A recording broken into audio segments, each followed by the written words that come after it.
Nagaan isiniif ta'u daawwattoota keenyaa kan daawwachaa jirtan ABC Medical A5 TV waliin ta'uudhaan qophii waa'ee fayyaa qopheessinee kan isiniif dhiyeessinu waa'ee fayyaati. Egaa har'a qophiin keenya jalqabee jira. Waliin turaan afeerraa kootii Dr. Sanbataa wajjin argama. Qopheessitoonni qophiin kana Ana Abdii Dingataa fi Dr. Sanbataa Guuttataati. Egaan Dr. har'a immoo mata duree addaatiin walitti deebinee jirra. Nagaan wal argina. Tole baga nagaan nuyi. Egaa waa'ee koronaa dubbachuu dhiisuu hin dandeenyu waa'ee fayyaa dubbanne jennaani. Akkuma tetti egaan addunyaatti dabalamaa jira. Biyya keenyattis dabalaa jira. Kan keenya egaan Afrikaas dabalatee lakkoofsi namooti testii godhaman yookiin ilaalaman gadi bu'aadha. Achuma keessa warra argameetu riippoortii godhamaa jira. Sanaaf lakkoofsi isaa hamma inni baay'achaa jiru yookiin hamma inni ittiin dabalaa jiru baay'inaan kan hin argineef tokko sana ta'uu danda'a. Akkuma wanti biraan immoo tariigaan biyya kana keessatti vaayirulensiinsaa yookiin haalli inni ittiin miidhaa geessisu jabinni isaa sun hir'iseera wanti jedhamus tureera. Egaan haa ta'u iyyuu malee kun biyyoonni muuxannoo irraa argataniin ka'ee amma gara hojiitti warri deebi'aa jiran jiru. Otuma vaayirasiin sun dabalu iyyuu yookiin hir'isee ta'ee iyyuu yoo otuma jiru iyyuu suni gammaalidha haalli hojiis namoonni wajjiniin akkaataa of eeggannoo godhaniin of eeggachaadhuma hojii isaaniitti deebi'aa warri jiran jiru. Keenyas egaan akka sabaatti kan gochuun nurra jiru irra guddeessa yookiin irra caalaa of eeggannoo sana cimsuudha. Ilaalamuun yoo mallattoon isaa jiraate ilaalamuun barbaachisaadha. Kanarraan kan hafe immoo namni uummati akkuma uummataatti of eeggannoo godhee hojii isaa guyyaa guyyaa garuu keessumaa naannoo qonnaa warri jiran hojii isaanii akkuma duraatti of eeggannoodhaan sirnaan itti fufuun barbaachisaadha deemaa yaadan. Egaa lakkoofsi ammallee dabalaa jira akkasumas immoo haalli vaayirasiidhaaf mijataan keessumaa ganna keessa jirra. Akkasumas immoo akka sabaatti wanti nurra ga'ee jira. Hacaaluu dhabneerra. Isa booddee hiriira gagaa ba'amee jira. Akkasumas immoo ammas haalonni tokko namoonni baay'inaan akka walitti qabamanii akka hiriirri ba'amu. Namoonni baay'een hidhamuudhaanis immoo iddoo tokkotti baay'achuun nama ni jira. Kanaaf egaa namni hundumtuu akka wanta vaayirasii kana qabuutti ofiisaa konsiidar godhee nama biraatiif tu eeggate. Waan jedhu tugursine ati tolana. Sirriitti of eeggannoon kun nama dhuunfaarraa jalqaba. Achi immoo itti gaafatamummaan immoo hawaasarra jira. Deebi'ee dhaabbilee kan mootummaa ta'an yookiin miti mootummaarra keessumaa dhaabbilee fayyaa itti gaafatamummaa qabu yaadan amma namoonni bakka tokkotti yeroo wal ga'anii al tokko dirqamanii yeroo isaan ba'an jira ta'a yookiin namni yeroo wayii keessa isaatti mudatu akkuma fakkeenyatti waa'ee Hacaaluutiin kaasee namoonni ba'an jiru yeroo sanatti namni hundumtuu waa'ee koronaa irraanfateetu ba'a waan ta'eedhaaf sana booda garuu maaltu ta'uu qaba isa jedhudha. Amma fakkeenyaaf concentration campii warra akka mana hidhaa sanarratti haalli deemu of eeggannoo cimaadhaan itti gaafatamummaa cimaadhaan deemsifamuu qaba yaada.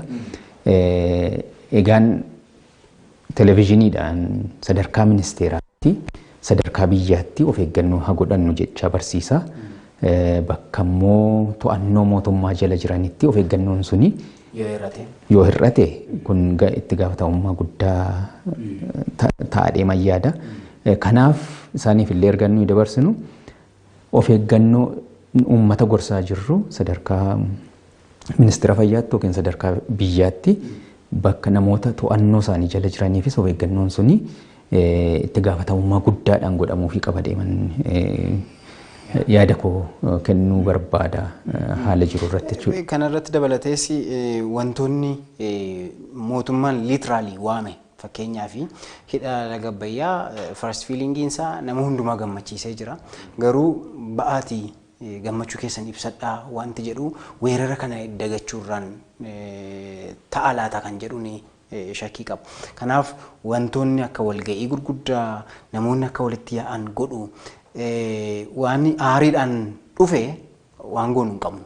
Aariidhaan dhufe out of control ta'ee koronaa dhiisee waan barbaadetu jiraate explosioninitu jiraate namni bahuu danda'a. Garuu wantoota dhorkuu dandeenyu immoo walitti qabama namaa dhorkuu danda'utu nurra jira. Akkasumas akkuma sila jedhe namni hundumtu koronaan qaba ani jedhee akka sanatti yaade nama biraatti akka hin dabarsinee fi eeggannoo barbaachisaa ta'e hundumaa gochuun nurra jira. Maaskii kaa'achuu, harka keenya dhiqachuu, fageenya namarraa eeggachuu waan kanaan dura gorsaa turre koronaa ofirraa ittisuuf waan godhamuu qabu hundumaa gochuu qabna. Egaa hojiin idilee keenyas immoo itti fufuu danda'utu nurra jira.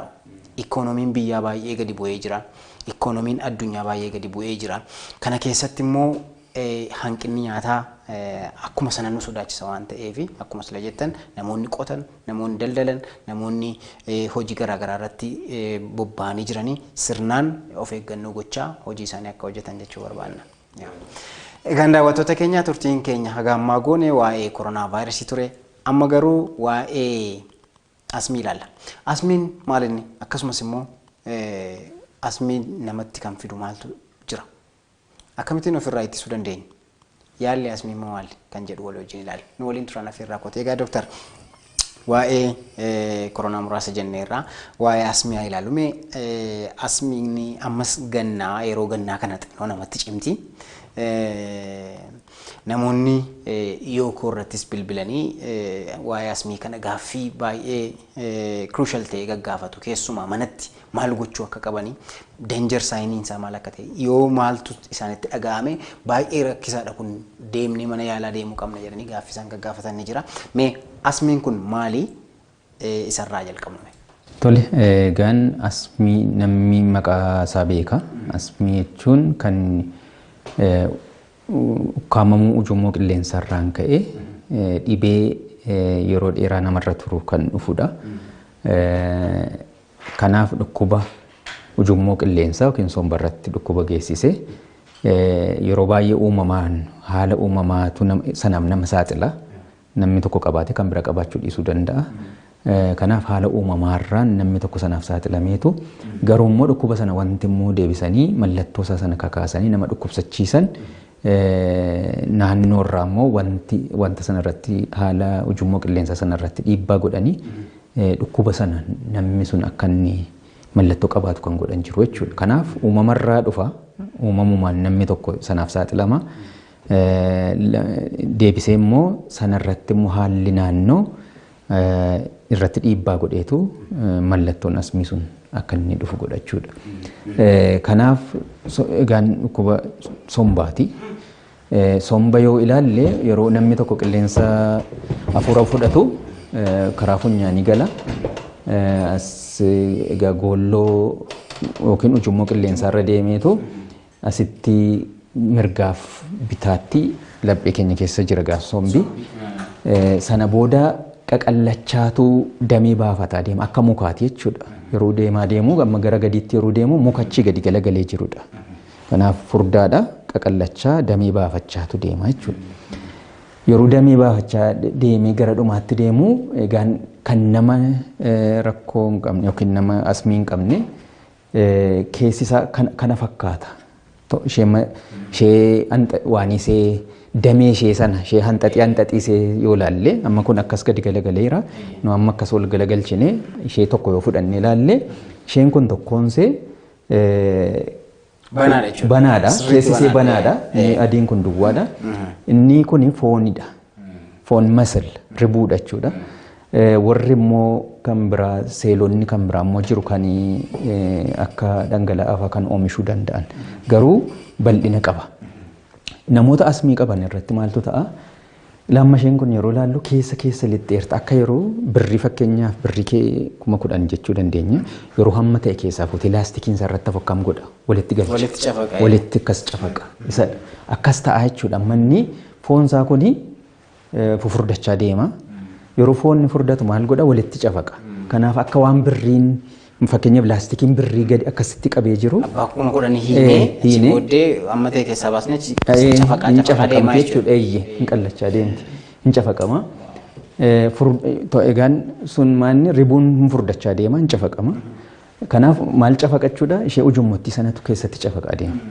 Lammataa inni horbobbaa yeroo namoonni asmii qaban yeroo waan inni sila haalli naannoo yeroo jijjiiramu jenne inni horbobbaa inflammation horbobbaa'etu diimata sun immoo maal godha isa kanattuu dhidhiita akka inni dhiita'u godha. Sanarratti seelonni warri keessaa kun immoo maal fidu dhangala'aa oomishu isaan immoo kanaaf keessi isaan dhiphata jenneerra wanta akka laastikii sana walitti qabamu waan ta'eedhaaf lammataa inni dhiita'a horbobbaa'ee dhiita'a inflammation sadaffaa secretionii jira dhangala'aan sun jira waan ta'eedhaaf inni immoo ittuyyuu ishee dhiphatte sana ittuyyuu dhiphisa jechuudha. Isattaan yoo deemne isuma wal fakkeesseeti amma fakkeenyaaf ishee damee sana jennedha kuni. Kun isa fayyaadha amma ujummoon isaa banaadha. Banaadha sirriitti. Kanaaf sirriitti mul'ata. Inni kun amma yeroo gadi bu'u masqallachaa deema. Yeroo asmiin jiru garuu tokkoffaa akkas hin dhiphata jechuudha. Bronchospasm akkas walitti galee hin cafaqama. Inni bronchospasmiidha.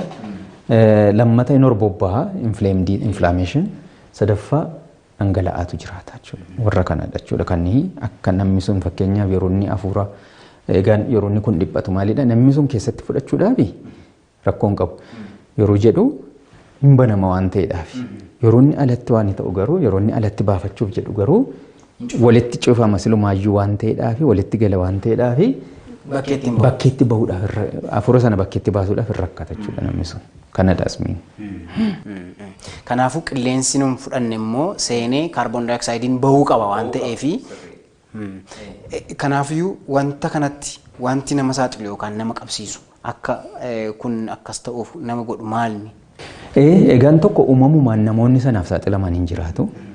Lammata kana kan immoo deebisee fakkeenyaaf akka horbobbaa'u godhu akka alerjii jechuudha akkuma fakkeenyaaf al tokko wayyaa uke namni yoo deebisee uffate nanni noosisa akka dhiita'ee horbobbaa'u ta'a. As keessatti wanti sun mudata jechuudha. Sana kan gochuu danda'ani tokko haalli qilleensaa keessa fakkeenyaaf aarri baay'ee yoo jiraate. Aarri gosa kamiyyuu. Gosa kamiyyuu. Mana keessattuu qoraan ta'uu danda'a. Qoraan yeroo bobeeffatanii jalqaba inaaraa kasala ta'uu danda'a. Naannoo warshaa warri jiranis aarri suni keemikaala adda addaa ta'uu danda'a. Inna gosa aaraa ta'ee gosa kamiyyuu sanaaf saaxiluu danda'a. Lammataa infekshinii gosa adda addaati. Infekshinii yeroo jennu taalloo ta'uu danda'a. Yookiin infekshinii sombaa ta'e kanarratti kan dhiibbaa godhan yookiin immoo stresiidha. Stress yeroo jennu dhiphina sammuufaa yoo jiraate hormooniitu oomishama. Hormooniin sun kanaaf warra bronchospasm ishee constrictionii kanaaf illee saaxiluudhaaf hin danda'u. Kan wanta awwaara mana keessaa ta'uu danda'a yookiin immoo uffata ta'uu danda'a. Uffata fakkeenyaaf yeroo bakka tokko taa'ee turu. Yookiin waraqati bakka tokko yeroo taa'ee turu maal ta'a yookiin gaazexaan bakka tokko yeroo taa'ee turu waan ta'a maanni in awwaara isaan sanaaf nama saaxiluu danda'u. Samma inni walitti galuu sana yookiin cafa qabuu sana jennee horbobbaa'uu kana jenneef saaxiluu jechuudha. Akka salphaattitu sanaaf saaxilama waan ta'eedha. Kaan maalidha mana keessatti wanta jiran fakkeenyaaf wanta rifeensa qaban. Wanta rifeensa qaban yeroo jennu uffata ta'uu danda'a yookiin immoo bineeldota warra saree adurree irraa ta'uu danda'a. Even ashaangulliitii ijoolleen qabdullee yoo rifeensa qaba ta'e sunillee awwaara qabachuudhaafitu carraan inni awwaara qabachuun bal'ata waan ta'eedhaaf isaan akkasii deebisee mana keessa wanti awwaaraaf foolii fidan jiru waan akka fakkeenyaaf hantuuta fa'a bararoo fa'a warra akkasii.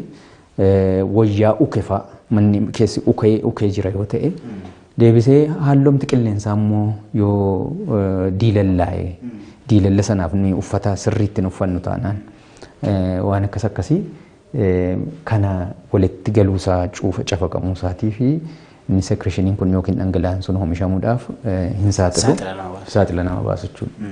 Walitti dhufeenyi poolanii wajjin jiru yookaan biqiltuu warraa maal jedhama afaan oromootiin daraaraa mukaati. Daraaraa sirriidha. Inni kaan isadha. Daraaraa mukaa fakkeenyaaf naannoo manaatti abaaboo fa'aa qabaachuu danda'a namni tokko mana keessa warri galfatan jiraatu. Abaaboon suni daraaraan isaa yeroo foolii fidu fooliimti tokko sirriidha isadha.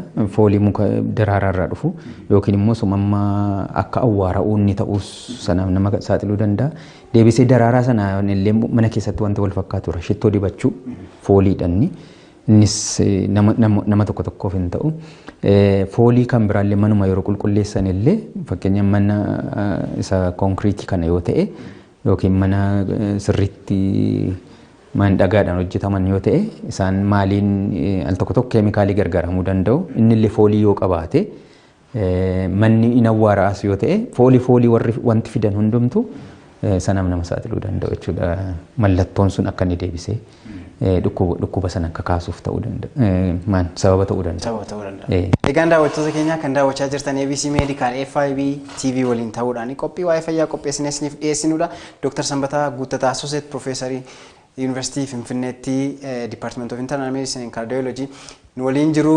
Egaa waan baay'ee argattaniitu jedheen abdadhaa turtii ammaa goone irratti turtii muraasa turree walitti deebinaa boqonnaa muraasa booddee wal argina.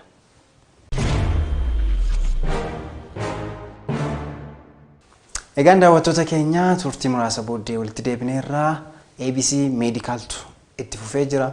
Dr. Sanbataa wajjin argamaa qopheessaan qophii kanaa immoo ani Abdii Dingataati. Waa'ee asmii walii wajjin ilaalaa jirra. Egaa Dr.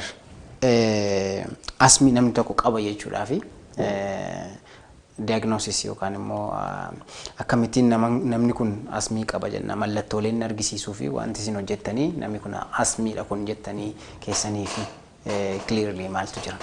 Egaan warra amma sila jenne maal fidu isa jedhurraa kaana. Fakkeenyaaf yeroo ujummoon sun dhiphatu namni sun alatti baafachuu dadhabu maal ta'a? Hafuura kuta jechuudha. Mallattoon tokko sana. Kaan isa dhangala'aa sana baasuu fi hin qufa'a. Qufaadha jechuudha kan biraan. Deebisee yeroo ujummoon sun dhiphatu akka nama siissu qilleensa sana keessa bahuudhaaf maal godha? Waan fida. Akkuma amma ijoolleen yeroo birthday faa waa afuuftu waa qalloo keessa yeroo qilleensi darbu maal ta'a? Sagalee fida. Isheen suni akka nama fooricu yookiin akka nama siissu sagaleen sun sagalee siixeeru gaafa keessumaa hafuura gabra bakkeetti baafatan. Wheezing isadha. Mallattoon sun jiraachuu hin danda'a. Nama tokko irratti immoo yeroo jabaachaa deemu gaan hafuuruma baafachuu yeroo inni dhowwu jira. Kana sirriitti akkas walitti qabee laphee isaanii laphee walitti qabu yookiin immoo chest tightness jedhanii waan akkasii jiraachuu danda'a. Tokko irratti akka bifa dhukkubbii fakkaatee jechuun waraansa fakkaatee yeroo inni mul'atu jira sun jechuudha. Egaan sadarkaan baay'een inni jalqabasaa qufaa hafuura kutuu wheezing yookiin immoo sagalee sitti sanaa fi laphee kana akka nama wayiin qabame mallattoo akkasii qabaachuu hin danda'a. Yeroo jabaachaa deemu mallattoo biraatti dabaluu danda'a. Fakkeenyaaf nama baay'isee dhukkubsate funya yeroo hafuura baafatullee funyaansa babal'atee sun mallattoo waan argisiisa suni hafuuruma galchee baasuudhaaf illee sirna argansuusaa hojii dabalataa hojjechaa akka jiru argisiisa. Sanadha. Kaan lapheemti isaallee gara malee akkaataan inni itti hafuura baafatu laphee isaa yoo ilaalanii nama isa fayyaalessarraa adda ta'a. Ni normaalii ribuun yookiin foonni yeroo sosocho'u arginu lafee cinaacha kana gidduudha. Namuu baay'ee dhukkubsate irratti garuu sun mul'achaa deema. Sun egaan ogeessa fayyaati kan sana waan ta'aa deemu garuu kaan maanni yeroo inni hafuura fudhatu nama isa kaan taa'ee numa ilaalla normaalii sanarraa adda wanti godhu foonni yookiin ribuun mormaallee sosocho'uu jalqabu akka nama baay'ee fiigee arganeettitu namni sun taa'ee mallattoo sana qabaachuu danda'a jechuudha. Kanaaf mallattoo akkasiitu jira. Qufaan. Qufaan egaan sila secretionii sanas baasuudhaaf hin qufa waan ta'eef qufaanis mallattoo tokkodha. Iddoo tokkotti sirriitti baay'inaan namoonni qufaa qabu. Hafuura kutuu duwwaadhaan warri dhufan jiru. Namoonni mallattoolee akkasii qabanii fi akkasumas immoo mana yaalaatti waan irratti argitanii dhaggeeffachuudhaan qoma isaanii keessa ilaaluudhaan namni tokko asmii qabda gaafa jedhamu namni kun maal gochuu qaba? Maal gorsituuni yaala akkam akkamii laattuufi? Eegaan yeroo asmii namni tokko asmii qabaachuun isaa baramu tokko qorichaan yaaliin qorichaa jira. Qoricha malee immoo of eeggannoodhaan wanti godhamu hin jiraata. Isa qoricharraa yookaan fakkeenyaaf namni tokko gaan sadarkaa adda addaa keessa jiraachuu danda'a. Inni tokko magariisa kan amma yoo ilaalle namni sun nama asmiidhuma qaba haa jedhamu iyyuu malee jireenya isaa ammaa irratti nagaadha. Mallattoo hin qabu. Kanaaf yeroo inni qorichatti barbaadu yeroo xinnoodha. Namni sun jechuudha. Maaliif mallattoo samma qufaa hafuura kutuu isee sagaleen sun dhufu wiizingii waan akkasii mallattoo sana namni sun yeroo hojii isaa hojjetu hin qabu mallattoo sana waan ta'eedhaaf namni kuni yeroo tokko duwwaa yeroo inni itti fakkeenyaaf ispoortiin hojjete yoo ta'e fiigicha faan fiiga yoo ta'e daqiiqaa 20 faa dursee qoricha kanas miisana akka inni booda yeroo inni fiigu sana mallattoon qufaa hafuura kutuun hin dhufnee fi qoricha yeroo inni dursee fudhachuu qabutu jira. Of eeggannoo akkasii gochuu irraa kan hafe namni kun hojii isaa sirriitti hojjeta mallattoon qabachuudha inni kun. Sadarkaan inni itti aanu warra amma qufaafaa sagalee sana faa wiizingii faa qabu hafuura kutuu warri qabu jira.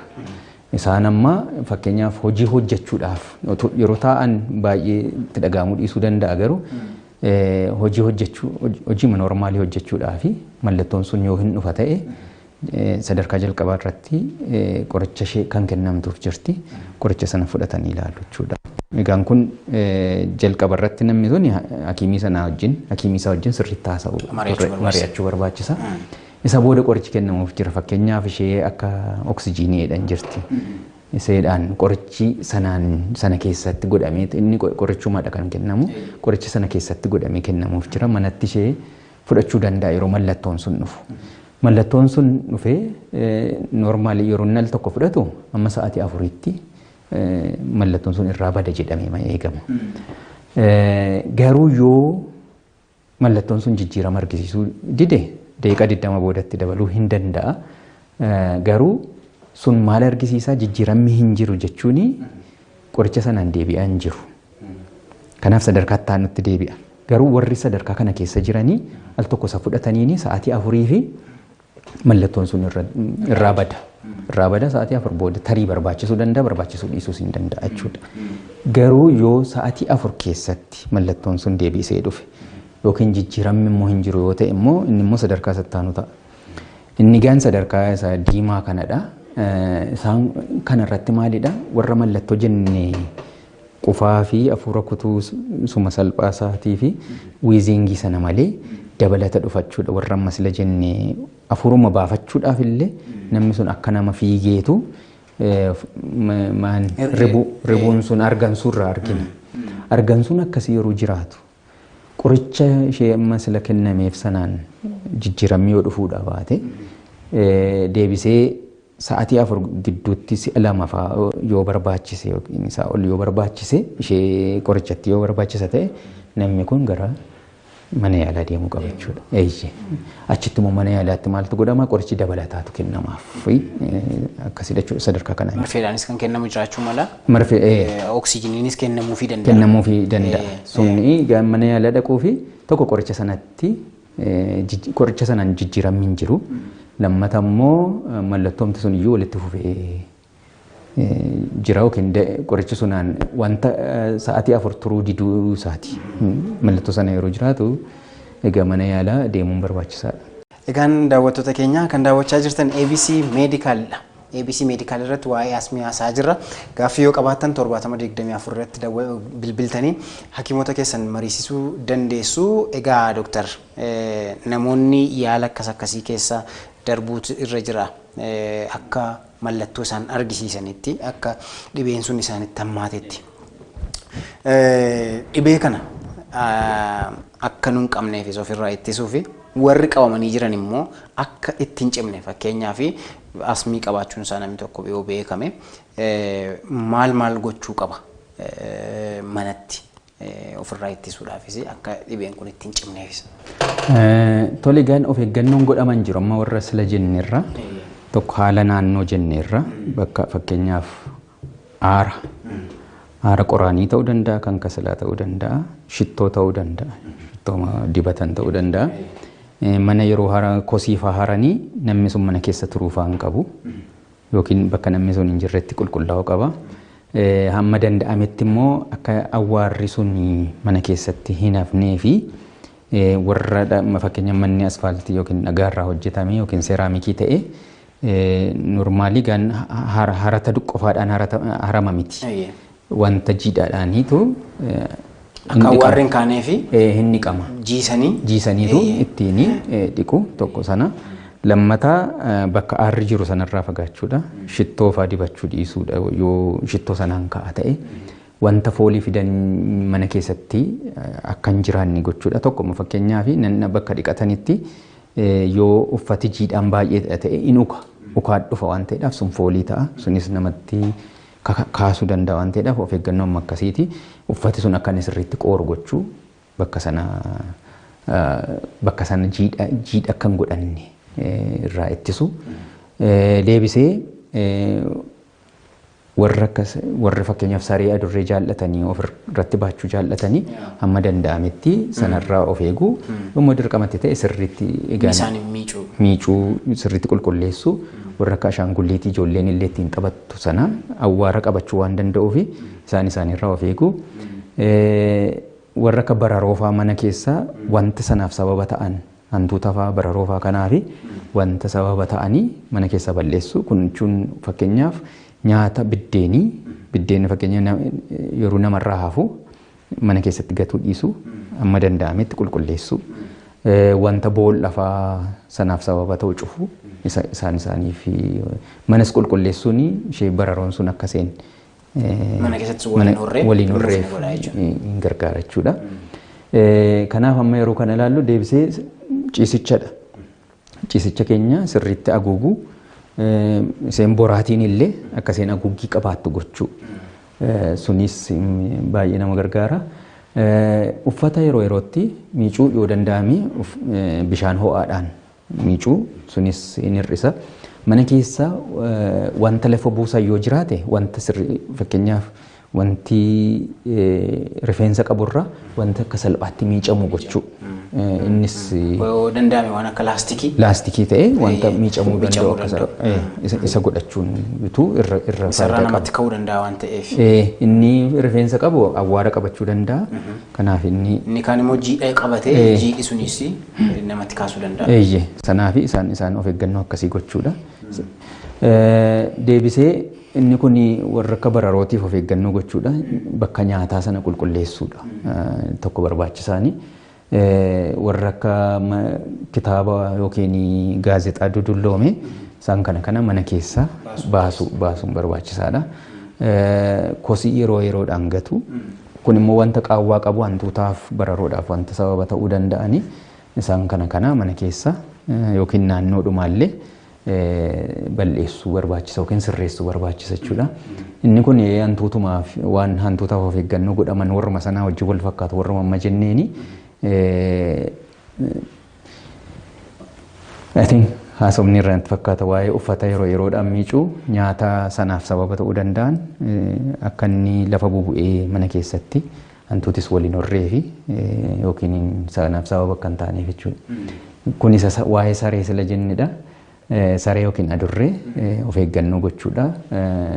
Bakka mana saree qabu yoo ta'e akkasiin manatti hin galleef mana yeroo hundumaa cufuudha. Mana seeraan cufuudha yookiin immoo sirriitti isaaniin qulqulleessanii qabachuudha kan barbaachisu.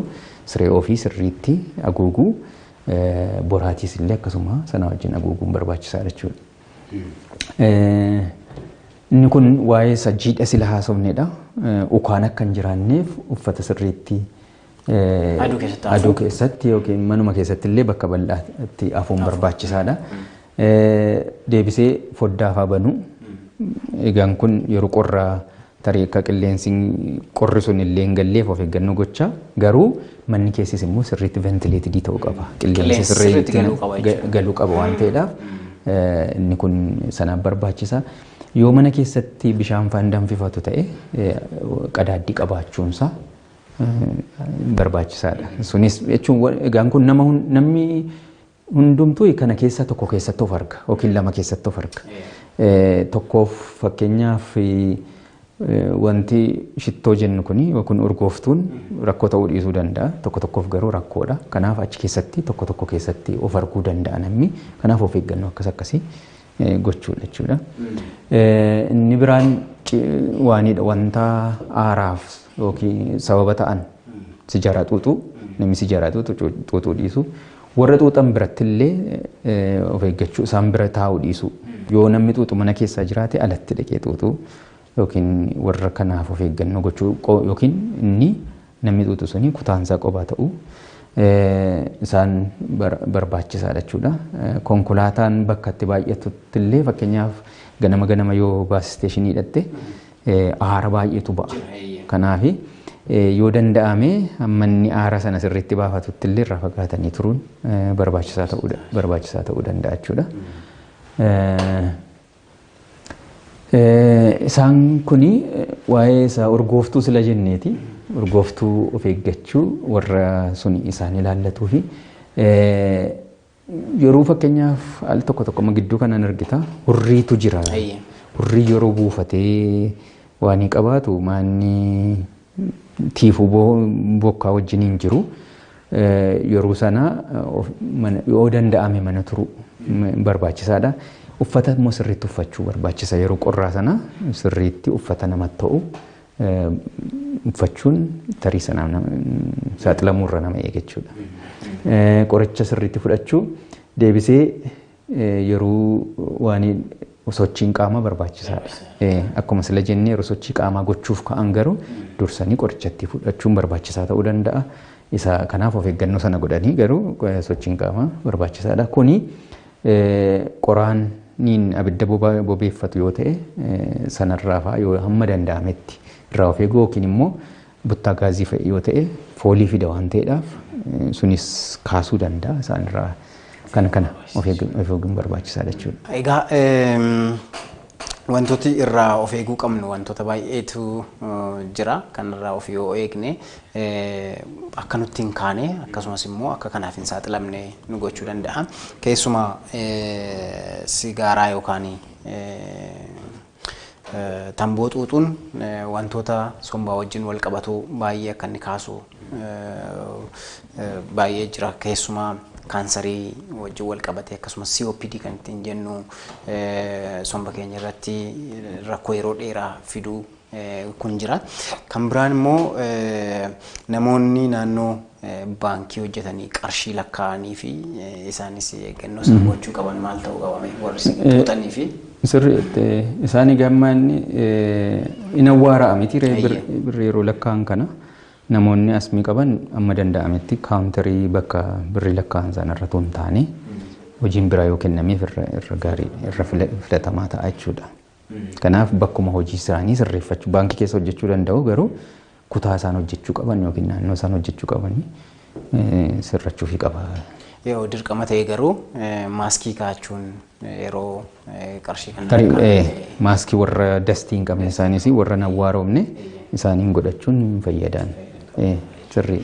Egaan daawwattoota keenya turtiin keenya har'aa waa'ee asmii asumarratti xumurama. Gaaffii kamiyyuu waa'ee fayyaa keessan irratti yoo qabaattan 7024 irratti yoo bilbiltan hakiimota keessan mariisisuu dandeessu. Eessatti akka yaalamtan akkasumas immoo yaala akkam akkamii akkasin barbaachisu waa'ee fayyaa keessanii kamiyyuu gorsa yoo barbaaddan 7024 irratti bilbiluu dandeessu. Turtii keenya har'aa Dr. Sanbataa Guuttataa waliin goone asumarratti xumurraa. Torban sagantaa biraatiin walitti deebina. Biraanuu sagalee dhagaa jirtaniif waa'ee piikcharii kanaaf guddaa galateeffannaa. Torban sagantaa biraatiin waliin argina. Hamma torbanitti nagaatti.